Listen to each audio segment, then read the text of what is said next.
চলো আজকে একটু তোমাকে পদ্ম ফুল এঁকে দেখাই। গোবরে পদ্ম ফুল না, কিন্তু মেহেদি দিয়ে পদ্ম ফুল। আসসালামু আলাইকুম, চলে আসলাম নতুন একটা ভিডিও নিয়ে। আমার আবার গোল টোল তো ভালো হয় না, তো এই জন্য একটু ফার্স্টে পয়সা দিয়ে একটু গোল বানাই নিছি। তোমরাও চাইলে ট্রাই করতে পারো, সুন্দর হয় কিন্তু।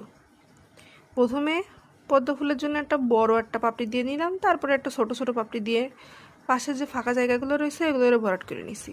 এবার একটু হালকা করে শেড দিয়ে নিচ্ছি, একটু রিয়েলিস্টিক দেখানোর জন্য আর কি। দেখো, প্রথম গোলটা একটু সুন্দর করে দিলাম পয়সা দিয়ে, এই জন্য সুন্দর হইলো। পরেরটা খালি হাতে দিচ্ছি, কিরম এবড়ো থেবড়ো হয়ে যাচ্ছে।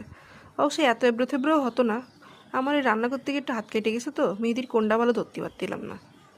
তবে যাই হোক, এতটা এবড়ো থেবড়ো লাগলেও শেষে গিয়ে কিন্তু আবার এত এবড়ো থেবড়ো লাগবে না, দেখে নে ঠিক একটা ম্যানেজ করে দিবানি। তোমরা যারা বউয়ের বান্ধবী রয়েছো তারা কিন্তু এরকম একটা সিমসাম ছোটোখাটো ডিজাইন পছন্দ করতে পারো, সুন্দর লাগবে না কিন্তু। যাই হোক, থাকো, আজকে চলে গেলাম, টাটা।